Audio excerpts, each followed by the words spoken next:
Hi guys, and in this video we'll be discussing about activation records. So before moving on to activation records, I'll try to explain what activation actually is. So activation is basically the execution of a procedure, invocation of a procedure. So before we go into activation, we go with the general assumption that the execution is always sequential, and assuming we're going to activate a procedure P, then the lifetime of an activation of P is going to include all the steps to execute P and then the steps that P itself will be involved in. So given over here is a code and then the corresponding activation tree and the stack. So any code can be presented as an activation tree. In this code we have class main and then we have two functions G and F. For G we just have the general notion int of 1, and for F we have the function F calling G as well. And in main function as it is, main function calls both G and F. Now if you're asked to draw the activation tree for that, we always start off with the main. So with main we have two possibilities, right? Over here we have G and we have F. So we write G and F as the two branches. Now we move on to the individual functions and see if they can call other functions from them. And over here we notice that for F can call the function G as well. So you write G. Now moving on to the corresponding stack, there are two possibilities, right? First we'll consider the first case. Based on the branches we can draw the different stacks that can be involved in it. For the stack that involves G, beyond G you don't have any leaves, right? Any children. So you just stop off with that, and then the function G gets popped. Moving to the other stack, main gives to F, which can call G. So after main is called F and then G will be popped and then F will be popped. Moving on to a slightly more complex code snippet, you have main and then you have functions G and F. Now F, unlike the previous case, has an integer argument. Now X has two possibilities. If X is equal to 0, then you call G. But if X is not equal to 0, then you will decrement X first of all, and then you will call F again. And in main, you basically call just F. So if you look at the corresponding tree, you call main first, and then main calls F, right? So F has an argument 3. F calls with a value 3. So you have 3. Now what happens is you go to the function definition for F. Now F has 3, right? So X is equal to 3 basically. Now it's not going to go to this condition because X is equal to 0. So it's going to go to the other condition where X is equal to -1. Now so what happens is 3 gets decremented to 2 and then it calls F. Hence it is called F again. Now again it's going to check for the condition. Now again since X is equal to 2, we will not go with this. We'll go with the previous one. Again 2 gets decremented to 1 and calls F again. Hence we get this. Now again since 1 is not equal to 0, again it calls F of X minus 1. And now you ultimately get X is equal to 0 and you're going to call F. Now again when F of 0 is called, you notice that G is called, right? So you have G over here. Moving on to the corresponding stack, you have main initially, and since you have only one single branch, you have one single stack. So first you have F, which will call F, which will call F, so on till G is called, which will ultimately be the end of the tree, and then one by one they get popped. We'll move on to activation records. Activation records are also called frames. Now what is an activation record? The information needed to manage one procedure activation at a time is called as activation record. Now assuming you have procedure F and procedure G. Now if procedure F calls G, then G's activation record contains all the information of G as well as that of F. F is now again going back to the two procedures F and G, assuming F is suspended until G is completed, at which F will resume. Now we'll move on to the positions of F. Now any position of F will contain a bunch of. Now the position of F can be divided into 4 major divisions: result, argument, control link, and return address. The result basically holds the return value for the next execution. The argument will hold the parameters involved in that execution. The control link will link to the previous execution, previous activation, and the return address will return the memory to which it has to be jumped after execution. So let us consider an example, and the example we are going to look into is this code snippet that we had already discussed. Now, if you notice, you have the main function, you have f function, and you have g function. So whenever you're going to write the activation record, you start off with the main, right? And then you have positions as previously mentioned for result, argument, control link, and return address. So since you're going to start off with main, initially you don't have a result, but then you have an argument 3, right? So you mention argument 3 over here, and then you move on to the pointer that will point to the activation to the main. So you point to the main, and then you just mention the star. Star is mentioned because in this code snippet, since you have f twice, you have f in main and you have the definition of f separately. So you're going to show which f is going to be called, right? So if it's going to be the f inside main, it's going to be a single star. If it's going to be the f inside the definition of f, then it's going to be double star. Now, since we've considered the f with argument 3, we're going to go with single star. So right now, like I previously said, you have main, then you have an empty space for result, then you have 3 as argument, and then you have control link pointing to the main, and then you have a single star. Now what happens is you don't have any results, so you're going to decrement x to 2. Again, since you don't have a result, you're going to have an empty space, and then you'll have 2. And now you have the control link. The control link is going to point to the result, right? So it's going to point to the result of the previous activation record, which is already empty in this case. And now since you're going to move on to argument 2, which we arrived at after decrementing x from 3 to 2, you're going to use 2 stars, which is why we have 2 stars over here. Now we're going to repeatedly use this, we're going to follow this till we end up with G. Now, so if you've noticed, in this case, we had activation records being called one after the other. Now there is no rule that says, that expects you to follow a given order. Activation records, as in frames, can follow any order that is required. Your basic requirement is to improve the execution speed for the code generator to work on, and then real compilers use as many frames as possible in their registers. So as you've already seen, all of these are basically procedures being called one after the other. So if you're going to have n number of procedures being called, and then all of them being aligned, then ultimately your efficiency is going to be improved, and hence real compilers try to have as many frames as possible. Yeah, so this concludes this lecture on activation records, and we will follow this up with the next lecture about LALR. In this video, we'll be explaining about LALR1 parser. LALR1 parser is a simplified version of LR1 parser with a localhead symbol.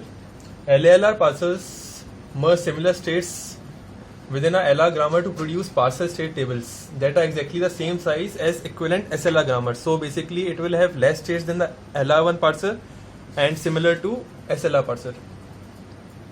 So we'll be taking an example of it.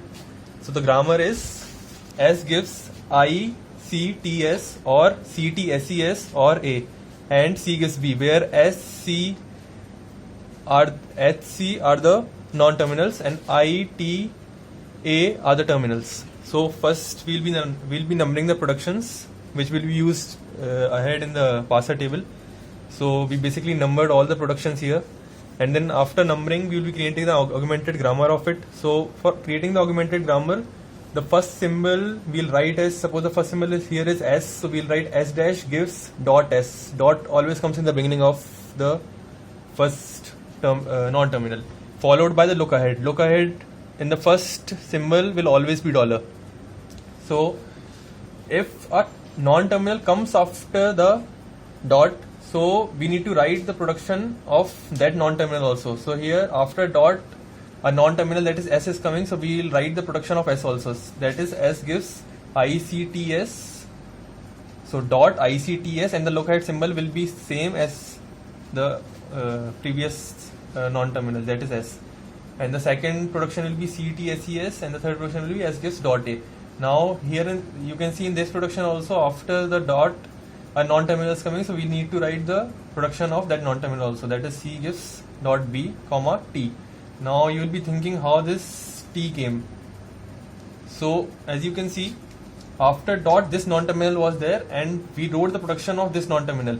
So the look ahead symbol will be the terminal after the non-terminal, that is the follow of this non-terminal. The follow of this non-terminal, that is C, will be T, small t. So the look ahead symbol will be T. So the look ahead symbol will always be the follow of the non-terminal which is in the left hand side of the production. So here the look ahead, here the non-terminal C, so we'll see the follow of C is T. So here we'll write T as a look ahead. Basically we took the closure of S dash, which will be treated as the state I naught. Now for every symbol we'll move to any another state by the go to state. So it will be go to of I naught comma S will be I1. So when this state takes the input symbol S, it moves to I1. So we'll shift dot to the right hand side, and the go to of I naught we will be finding with the symbol S. So go to I naught comma S will be I1, and S dash dot will be shifted to the right. So dot shifted to the right, and the look ahead symbol of I1 will be the same as look ahead symbol of I naught. So now go to of I naught comma I will be the dot will be shifted to the right hand side of the I. So the production became S gives I dot CTS comma dollar. Look ahead symbol will be the same as the look ahead symbol of I naught. Now as you can see, after the dot there is a non-terminal. So the non-terminal, as we saw it before, if after the dot there is a non-terminal, we need to write the production of the non-terminal as well. And the look ahead symbol of the production will be the follow of the non-terminal. So here the non-terminal C, the production of C, we need to write all the production of C. Here the production of C is C gives dot B. We write the production C gives dot B, and the look ahead symbol will be the follow of C. Here the follow of C is T, so the look ahead symbol will be T.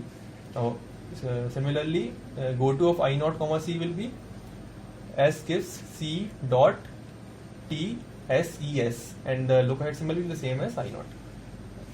Similarly for go to of I naught comma A will be S gives A dot, and the look ahead symbol will be the same. Similarly for C gives dot B.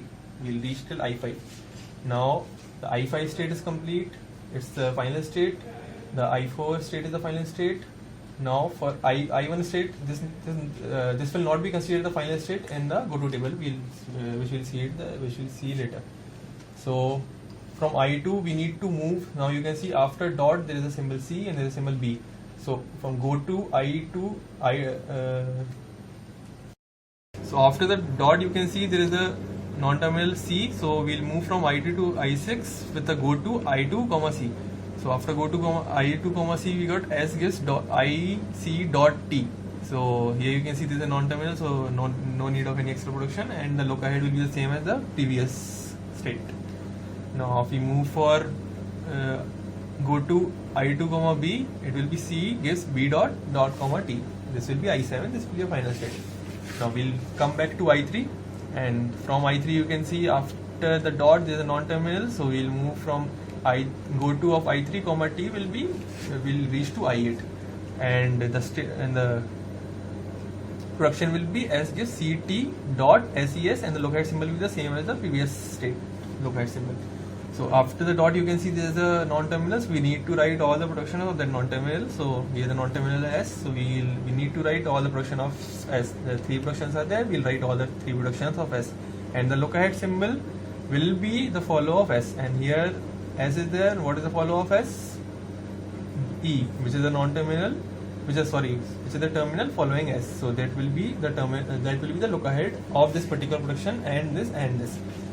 So we reached I8. Now going back to I4, this is the final state, so no need to transition for this state, and I5 is also a final state, no need for transmission on this state. We'll go back to I6. Now I6, after dot T is there, so we'll do go to of I6 comma T. We'll reach to S gives ICT dot S. Again after dot non-terminal is there, so we need to write the production of production of S in I9. So in I9 we'll write all the three production of S, and you can see after S nothing is there. So while finding the follow of S, since it's the static symbol, so the follow of S will be $. So the locate symbol will be $. If the locate symbol wouldn't have been $, it would have been E. So this production would have been, this state would have been same as I8, and I9 would be similar, but you can see there is a difference in the locate symbol. So the locate symbol is $. We'll write all the productions of S here, followed by the locate symbol, that is $. So that is I9. Now we'll come to I8 and we'll see the further transitions. So in this, there are 4 transitions happening here. Four productions are there, and in each production the dot is not in the end, so we have to transit in the 4 productions. So here after the dot there is a non-terminal S, so we will apply the production go to of I8 comma S. So when the go to I8 comma S will reach to S gives CT dot will move to the right hand side of S, so CT S dot ES. So this is a terminal, so we stop the production here. So this is the state I10. Similarly for this production, after a dot there is I, so it will be go to of I8 comma I, and we'll reach S gives I dot CTS comma E. So here you can see C is a non-terminal and the follow of C is T. So we need to write the production of C. C production is C gives dot B, C gives dot B, and the locate will be follow of C is T. So we reached here and the locate symbol will be T, and this is the state I11. Similarly for I12, this production, and after a dot there is a symbol C, so go to of I8 comma C. Go to of I8 comma C, we reach S gives C dot T. T is a terminal, so we'll stop the production here. And the locate will be same as the locate of this state. This state, the locate will be the same as this state. That is E and E. So the last production, the go to will be I8 comma A, and by the A transition we reach S gives A dot E. A dot and the locate symbol will be E. This is the final state. Now we won't move anywhere from this state. So coming back to the I9 state. For the first production, by go to I9 comma S will reach to ICT S dot $. So this is the final state. We'll stop it here. For the second production, by the input symbol I, go to I9 comma I will reach to S gives I dot CTS. Now C is a non-terminal, and so we'll find that follow the non-terminal, that is T. So C gives dot B is the production, and the locate symbol will be T, as T is the follow of C. Similarly for this production, when the transition symbol is C, so go to of I9 comma C will be S gives C dot SES comma $. Since after dot there is a terminal, so we'll stop the production here. And this production will keep on moving till dot is the right hand side. So it will be T, then S gives, I'm writing it down so people can understand while I'm solving this problem. So here after dot it's S is a, as you can see, S is a non-terminal, so we'll write all the production of S, and follow of S is E. I suppose we have done this production. So from go to I9 comma C we reach to S gives C dot SES comma $. Now we can see this production we already found in I3, so we need not to continue this production because this production is already done here. So we'll come back to I10. So in I10, from I10 go to I10 comma I, will come to S gives C T S E dot S comma $. Now since S is a non-terminal, we need to write all the production of S and check that this production is not redundant in any other production. Since this production is unique, so we'll continue it. Similarly, from I8, when transition symbol I comes, so I8 go to I8 comma I will reach to I11. Similarly, you need to proceed till I11 and I12. Now when you reach every final state, when there is no non-final states in the diagram, we'll stop the transitions. This is the go-to table. In the left hand side you need to write all the states, and in the upper side you need to write all the terminals followed by $. $. Will also be considered as a terminal here, and here you need to write both the non-terminals. In this case there were two non-terminals, S and C, so we will write both the non-terminals here. I'm explaining this considering the people seeing this video have drawn the diagram I drew before constructing the go-to table. Now you guys will be thinking, what is this 2,11, 3,12? So as you watch the diagram before, the state I2 and I11 had the same production. The only difference between the two states was the look-ahead symbol. Suppose in the second state, that is I2 and I11, the productions were the same. But in I2 the look-ahead symbol was dollar, and the I11 the look-ahead symbol was E. Apart from the look-ahead symbol, the productions were same. So we can group I2 and I11. That is what LALR, that is the difference between LALR1 and CLR1.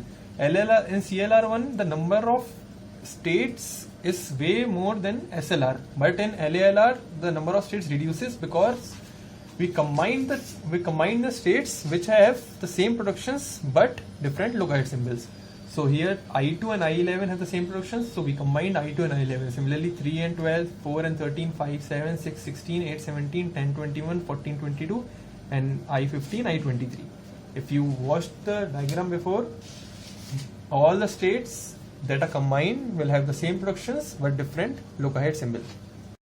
So as we showed in the go-to table, go-to action, why did we combine I2 with I11? As you can see, in I2 the productions are as gives I dot CTS and C gives dot B.